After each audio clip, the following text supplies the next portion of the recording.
با تشبث و دستگیری مقامات اجرایی حکومت دولتی ولایت سوخت بخشیده به روز جوانان تاجیکستان در شهر خوجند چمپیونات آسیای مرکزی اوید با اوشو برگزار شد. در مراسم گشاده شوی مسابقه مذکور نمایندگان مقامات اجرایی حکومت دولتی ولایت سوخت، کمیته کار با جوانان و ورزش نزد حکومت جمهوری تاجیکستان و رهبریت فدراسیون اوشوی کشور از توجه و غمخوری‌های حکومت جمهوری تاجیکستان خاصه پیشوای ملت محترم امامعلی رحمان نسبت رشد و عمومیت ورزش یادآور شده برگزاری چنین چهاربینی‌های ورزشی را برای مستحکم شوی علاقه دوستی و بلند برداشتن ملکه و مهارت ورزشکاران مفید ارزیابی کردند. گفته شد که باعث افتخار است که در جمهوری تاجیکستان تحت رهبری پیشوای معظم ملت برای انکشاف همه‌جانبه تربیت جسمانی و ورزش بین عامه وسیع خلق و ورزشکاران کسبی و دوستداران این ساحه مسابقه‌های ورزشی تشکیل و گزارانیده شده ایستادند.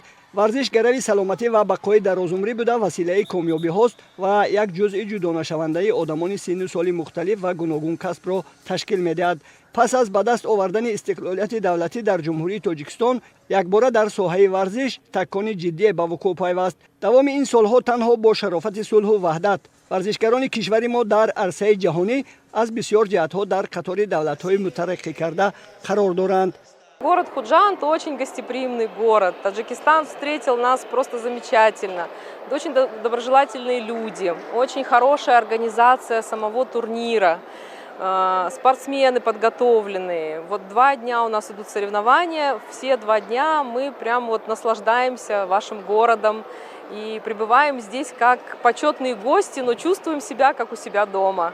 Такие соревнования дают развитие всем спортсменам. То есть каждый у себя в стране тренируется, соревнуется и соревнуется между собой.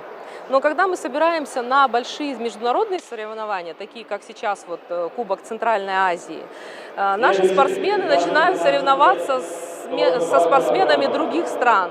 И это очень хорошо обогащает знания, технику спортсменов. И также в том числе позволяет познакомиться друг с другом, узнать какие-то пути развития, посмотреть, кто сильнее. Да? Когда человек видит, что есть люди сильнее его, ему хочется подтянуться, хорошо тренироваться и на следующий год выступить еще лучше. Поэтому международные соревнования – это основа развития в спорте. در این چهاربینی ورزشی نزدیک 300 نفر ورزشکاران گوناگون سنی سال از تمام منطقه‌های تاجیکستان و جمهوری‌های دوست و همسایه ازبکستان، قزاقستان، قرغیزستان و ترکمنستان اشتراک و مهارت سنجی کردند. Наша команда впервые в Худжанте, и лично я не ожидала настолько хороших впечатлений и от самого города. Я никогда сама лично не была, мои близкие не были. И теперь я буду рассказывать, какой это исторический, культурный, красивый и добрый город. Соревнования произошли прекрасно, приятно удивлены хорошим уровнем организации, высоким уровнем спортсменов. В целом мы очень под хорошим впечатлением. Такие соревнования, вот это именно Центральная Азия, да? Если со спортивной точки зрения мы друг другу даем возможность подготовиться гораздо активнее для еще более крупных соревнований континентальных, Азии, чемпионатов мира. С культурной точки зрения мы укрепляем связи. Выступили достойно. Надеюсь, что мы не посрамили Кыргызстан. Мы получили в разных видах программы значительное количество медалей. Но у нас в Таулу каждый спортсмен выступает в нескольких видах. У нас есть и золотые, и серебряные, и бронзовые. То есть мы достойно представили себя. И у нас были прекрасные соперники из стран Центральной Азии. Все прошло прекрасно. مسابقه از روی نمودهای اوشو سنده و اوشو تعالو جریان گرفته اشتراکچیان برای نایل شدن به عنوان چمپیون آسیای مرکزی ملکه و مهارت خود را نشان دادند. اشتراکچیان مسابقه از کشورهای دوست و همسایه با مهمان نوازی مردم تاجیکستان استقبال صمیمی و سطحی مسابقه بهای بلند دادند.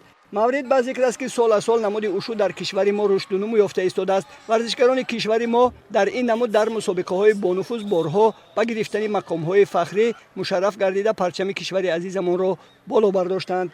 طول 6 سال که در مورد اوشو مشغول تمرین می‌نمایم و امروز در مسابقه آسیای مرکزی اشتراک کرده سزاوار جای اول گشتم. در آینده می‌خواهم که بیرون از دولت اشتراک کرده سزاوار جای اول گردم.